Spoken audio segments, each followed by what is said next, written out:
Welcome back, everybody. Here we are with my top 50 games of all time. Video series that I've wanted to start for many months now, but hey, better late than never. And what you're getting in this top 50 is some combination of the best games I've ever played, which of course includes a lot of modern titles that are 9 out of 10, 10 out of 10, they're phenomenal. And a lot of classics, childhood favorites of mine, games that aren't necessarily that highly ranked, but I've got such a soft spot for them, and the gameplay or something about them is that good. Now, if you want to get started with the games, go right ahead, skip ahead in the video. If you want to stick around for some rules and some plans for this series, then please keep on listening. So, quick plans. Of course, I'm going to break this up into 10-part chunks, or 10 game chunks rather. And when I get to my final games, my top 10, that'll be 5 and 5. And then afterwards, there's going to be at least one direct follow-up video, and that's where I can talk about honorable mentions, the games that didn't make the cut, series that I haven't even played yet, but I think I'm going to love those games, and I think they're going to make a spot in my top 50. There's going to be so much shuffling around over the coming years. I had to just start this video, though, obviously, and whatever games were here, let's go with it.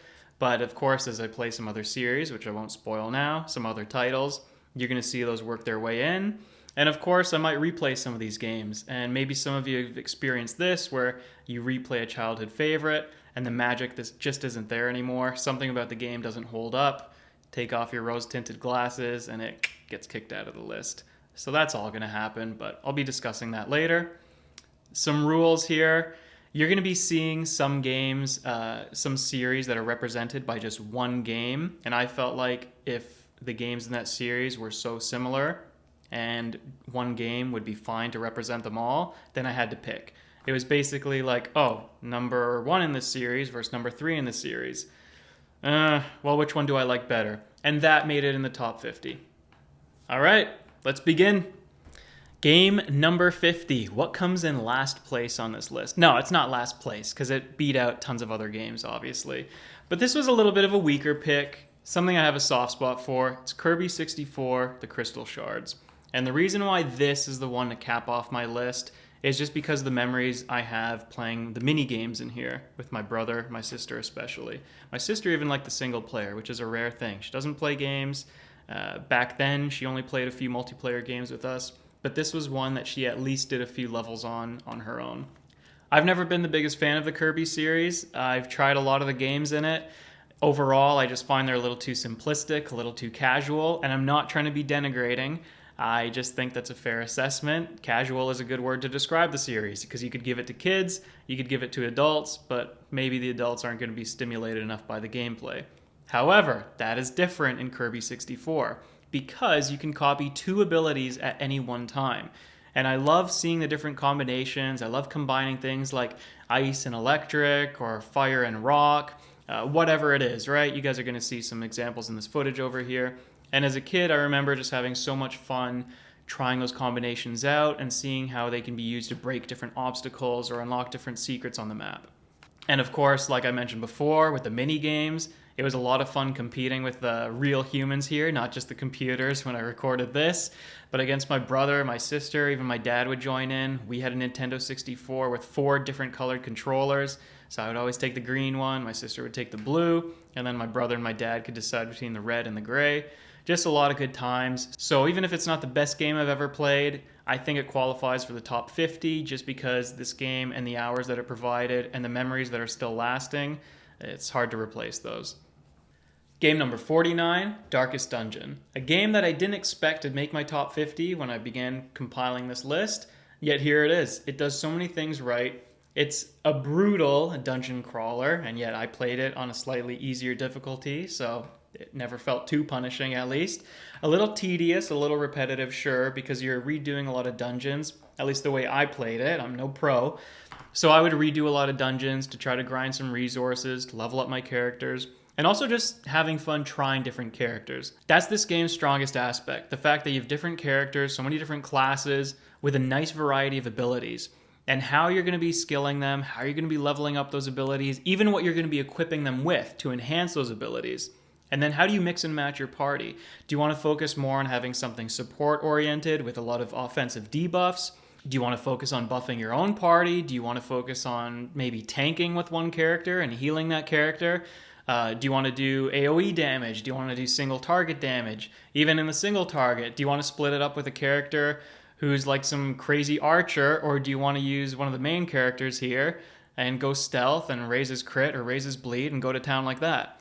I love the diversity in this game. I love the different play styles. Different dungeons involve different challenges, and how you overcome those challenges depends on your preparation. So it's a game with a lot of planning, and boy, when your plans succeed, does that feel good. And of course, with any game I enjoyed, when I got to the end of it, I just started grinding out some of the achievements, and I was finally able to install it at a point that I was satisfied with. I love my achievements, and this one's got some good ones. All right, game 48, Dishonored. And I remember when I played Dishonored years ago, it was doing a lot of things that I'd never seen before, that I'd never experienced in the game prior. I'd played the most similar game to it was Splinter Cell Chaos Theory. And I played that back on whatever Xbox it was released on. Had a great time with that game, but Dishonored just felt proper. Dishonored for me kind of feels like what Assassin's Creed should have been, to some degree anyway, where the gadgets feel really nice to use. The magic and the abilities that you have, those are a nice addition to the game, separate from the gadgets. And how you go about completing the levels. It's implemented really well here. Whether you want to do stealth, whether you want to take lethal action against some of the enemies, it's up to you. Go nuts, kill everybody if you want, or be nice and quiet, stick to the shadows, don't get caught, and complete the missions that way. I also feel like this game implemented the hub area really well, where when you went back to the hub, it was still part of the world. You didn't feel like you were looking at everything from above. You weren't taking a macroscopic view of the game and your abilities and assessing everything that way. No, you were very much still in the game, still immersed in the world. So well done to the people who made Dishonored. I haven't played the sequel yet. Oops, I shouldn't be spoiling what I played and haven't played yet, but there you go. Dishonored easily makes it on this list. Great atmosphere. Like I said, great gameplay with the different abilities. I'm always a stealth guy when I play these things. Maybe I'll replay it a third time. I played it a little bit for this video. Maybe I'll replay it a third time and I'll finally go lethal. Oh, and I do want to add on, even if you play stealth, gameplay can be quick. It's not a game where you're going to wait in the shadows forever and, if a guard is alerted, then you have to wait 20 seconds for him to go back to his post. You can do a lot of things like that, but there's also the ability to play stealth very quickly. So whether you want to go slowly or fast, kill people or don't, it's all there for you. Game number 47, Antichamber. I've talked about it before. Here I am recommending it again, talking about how much I enjoyed it. I actually thought it'd be higher with how much I've recommended this game to people when they were looking for some hidden gems on Steam during the various sales. I was always saying, Antichamber, short puzzle game, Antichamber, mind-bending puzzles, you're going to get disoriented, you're going to get lost, you're going to be confused, but how you come out of it and the little things that you acquire, you equip to be able to progress, feels incredible. Now, maybe the reason why it's fallen to 47 is because you need a lot of time between replays here. You can't just beat the game once and then replay it right away. Of course, all the puzzles are going to be fresh in your mind. But many years later, I think it's been close to a decade when I was finally playing this again, getting footage for it, I forgot a lot of the puzzles and I really enjoyed them. What makes this game worth playing if you do enjoy puzzle games, and it's an environmental puzzle game obviously, is you can approach a room and let's just say that when you solve it the first time, it branches into two paths. Now, it's never usually going to be that simple. Usually when you get to the room, you're going to have to backtrack, you're going to have to go somewhere else and come back. But let's just say, for the sake of this example, you solve the room and it branches into two paths after you do. The great thing about this game is some hours later, you might have to return to the room, solve it again a different way, and it unlocks a third path.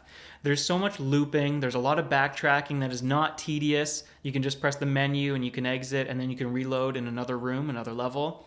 And the way that it all works together, it's incredibly cohesive, an amazing experience. You're gonna have a great time with this game. So yes, it's only 47 on the list, but if you like environmental puzzles, if you want to be tripping out when you play a game, then this is the one for you. Game number 46, Star Fox 64. See, now you're understanding why Antichamber's 47. There's a lot of good games coming up. Star Fox 64, I'm really surprised. When I watch people's top whatever N64 lists, oftentimes this game is lacking. And I'm not sure if they're just forgetting. Maybe they like the Super Nintendo version more, although I don't know how that's possible. But hey, no problem, respect. Star Fox 64 is not a game that I owned growing up, so I first had to play it at a friend's house, and the mark of me getting good at the game was being able to beat the game while I was just staying over there for a couple of hours. And then I was also playing it at my uncle's. Finally, so many years later, when we got a Wii, I was in university or high school at this point, didn't really care about the Wii too much, but hey, we got it. And my brother and I were looking at the virtual console, and we bought Star Fox 64. Replayed it, loved it, and obviously replaying it here, a lot of those same memories came back to me. The friends who I played it with, the family who would sit around and watch, or I would watch them play it too, because for a while it just wasn't good enough. And just being able to get good at the game, right? Being able to get every secret, being able to unlock every path that you wanted in the game. The ending, which I will not show here, I will not spoil, but you know what? An arcade game with maybe not the most complex story, maybe not the most detailed and intricate story, but when you get to the ending of the game, there's a very nice, satisfying story point, I'll call it. If you haven't played Star Fox 64, you owe it to yourself to play this game. I would just warn or caution against emulating it because my controller setup here was not so good, but playing it on the virtual console like I have, that feels amazing, as it should.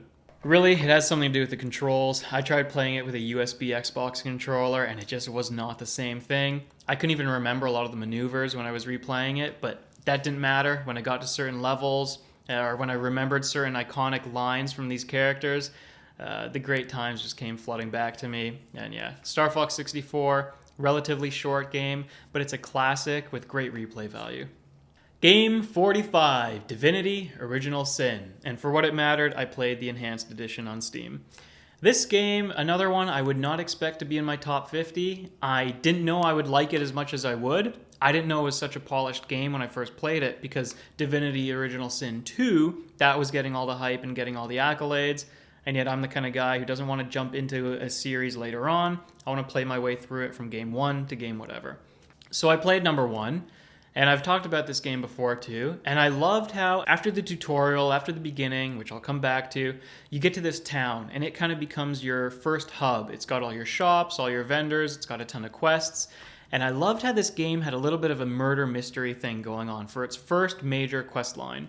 And the thing is, you're exploring different ways that you can solve the quest, you are spending a lot of time on it, gathering details, or you can brute force certain sections of it. There's a lot of freedom here, and the first thing that struck me with this game that I really loved was exactly that. The freedom to play the game and to solve the quests however you wanted.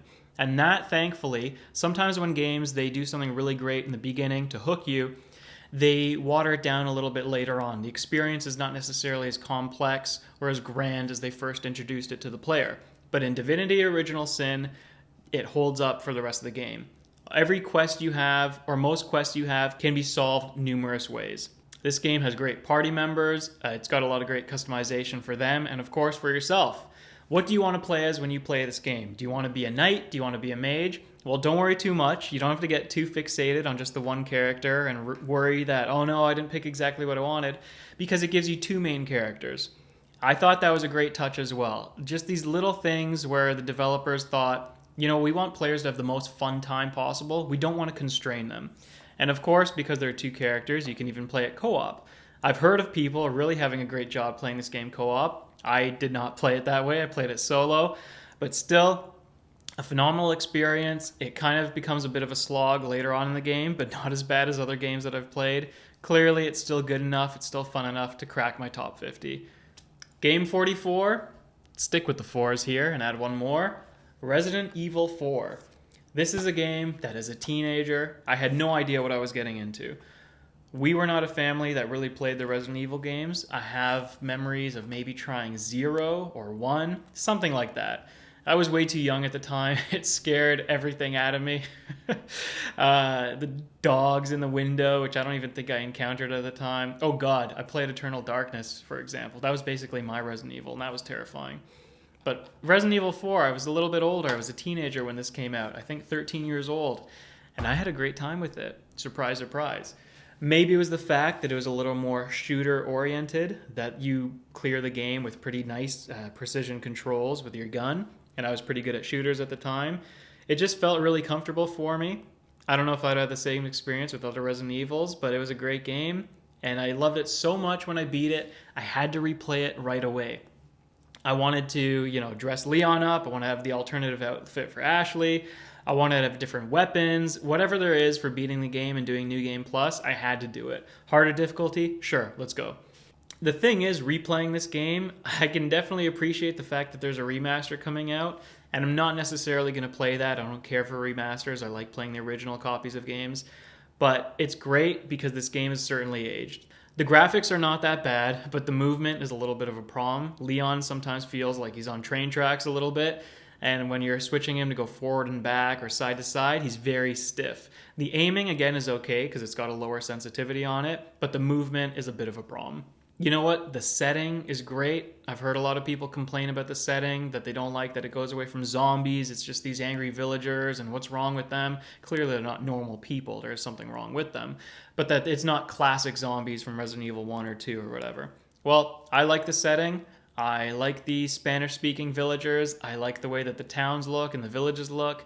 The main antagonist, when you finally get to him, he's cheesy, and as is Leon. Actually, I didn't realize this when I played as a teenager, but Leon in the game is really, really cheesy. So yeah, it's hard to take the game seriously every time when Leon's got the quips and the one-liners that he does. Clearly, you're not meant to take the games too seriously because they don't take themselves too seriously. Game 43, this next game I'm about to talk about, is the one that I've been looking forward to talking about the most in this little portion of the top 50 anyways. This is The Incredible Machine 3, and this game, amazing childhood memories with it. Even replaying it now, I could just stick with the game for hours. The puzzles are so entertaining. I love the simplicity of it, and yet the mechanics are really complex. The layout and the overlay and the user interface, that is all really simple and straightforward. It's all it needs to be. I've played other games that are like this. I've always been looking for a game like The Incredible Machine, and I've never found it. No one has ever really captured how good this one was. And what is this? This is DOS? This is Windows 95? I don't know. It is one old game, though. This CD, I was lucky to find it at my parents' place where I keep a lot of my computer games. Look at this one, guys. For Windows 95, Macintosh, Windows 3.1, whatever that is, this is really going back to the past. This is a review from August 1995. So I'm playing this game. If I'm playing it right when it comes out, I'm 4 years old.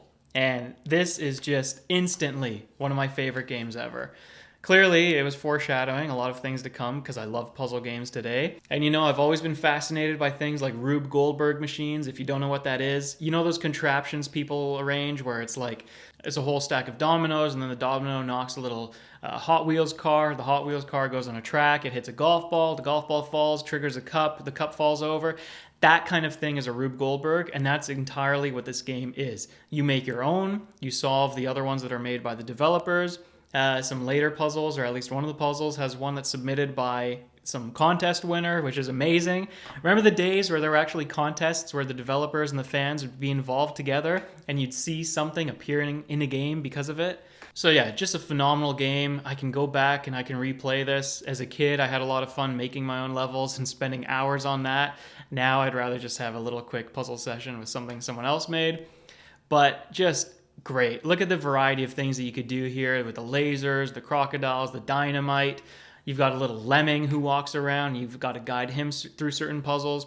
You've got a cat. There's a mouse. You can have them separately in the game, or you can have the cat and the mouse on the same level, and the cat's going to chase the mouse. It's great. So easily my favorite game in this little portion, but maybe not the best game. Or maybe it's not the strongest memories, and that's why it's here at 43. Let's see what we have in the next one. Game 42, Professor Layton and the Curious Village. So here's the first example where I'm picking a game from a series to represent the entirety. I went with Curious Village because some of my fondest memories with the Layton series, and some of the most memorable too, were with this one. The first time that I played Layton, I had, maybe not played this game through the normal means, right? But I loaded it up and I took it with me, and we're on a little vacation. And I was enjoying the game a lot, and I got my brother and sister to do some of the puzzles. There's a variety of puzzles here, matchstick puzzles, pattern recognition, math puzzles, all kinds of things. And of course, the more you play these games, the more you get involved in little puzzles and riddles, you become accustomed to these things, you become acquainted with the variety that they throw at you. But Curious Village, it has that variety, has a little bit of everything. And I love also replaying it, that it puts you right in the middle of the action. You don't wait. You don't have to stall through a long tutorial. You don't have to wait an hour before saving or 2 hours before having every feature unlocked. No, the game says, here's what's going on. It's a quick rundown of the story so far, and here's a puzzle. Here's another puzzle. Here's a third puzzle. Here's a fourth puzzle. It's just throwing them at you rapid fire, and that's what it should be. And the reason why I chose Curious Village over one of the 3DS titles is exactly that. This game puts you in the middle of the action right away, whereas the first 3DS title I played, I had to wait and wait and wait. And I think I complained in one of my shorts that I was already 2 hours in or 4 hours in, and it didn't feel like I'd played an adequate number of puzzles up until that point. So if you like all the puzzles that I've talked about, if you like a little bit of a funny story, but some serious elements too, some of the writing in these games and some of the subject matter is surprisingly mature. And one of the puzzles, I'm going to show it here, my God, there's a little dog getting splattered. It's asking you, what would the dog look like if it was run over? It's brutal. Game number 41 is Tetris. Now I'm picking the one on the DS because of all its different game modes. It's a little more modern, it feels better to play. But I've got some amazing memories when I was like 2 or 3 years old, certainly super young. And I'm just there, I'm watching my mom play on the NES. And the music of that game, the music on the NES cannot be beaten. Tetris DS is a great game, but honestly, it was a close call between that and this version. And the music on the NES might have given it the edge. My mom, though, she's playing the game and she's killing it. I try to play the game. I'm not even half as good as her. I mean, I'm a little kid at that point, right? Sure enough, I would grow up and I would have this version on the DS and I start killing it. You know, I'm loving the different aesthetic here, how they implement like a little Zelda skin. Not just skins, but music too. They do Zelda themes, there's Metroid themes. Really fun to play and experience all of those. If you're a Nintendo fan, this game certainly does just that. Ties in a lot of the classic Nintendo iconography with classic Tetris gameplay. It's a match made in heaven. If you need a little game, you're going to be traveling, Tetris DS is a great one. There's different puzzle solving modes. There's obviously the original gameplay where there's blocks coming from the top of the screen, and you can either do time limits, you could do line clears, whatever it is. I think everyone knows what Tetris is at this point. You know, I'm not obsessed with it like one of those hardcore Tetris players. I only go back to it every few years. But when I do, it's always a good time. I play for a few rounds, I put it down, and the same memories come back to me every single time, without fail. Tetris DS, Tetris on a later console, Tetris 99 even, I played a little bit on the Switch. Same thing. I'm remembering 2, 3 years old, my mom playing in front of the screen, and then of course that leads to all kinds of memories with the NES. So Tetris here on the DS, whatever game it is in the series, always going to have a soft spot in my heart. All right, that's it. That's part 1, games 50 to 41. Thank you all for watching. If you've played these games before, of course, chime in with the comments with your own memories. I'd love to hear them. If you haven't played them, obviously, I'm recommending that you play any of these games, and we will see you in the next part. Thanks for watching.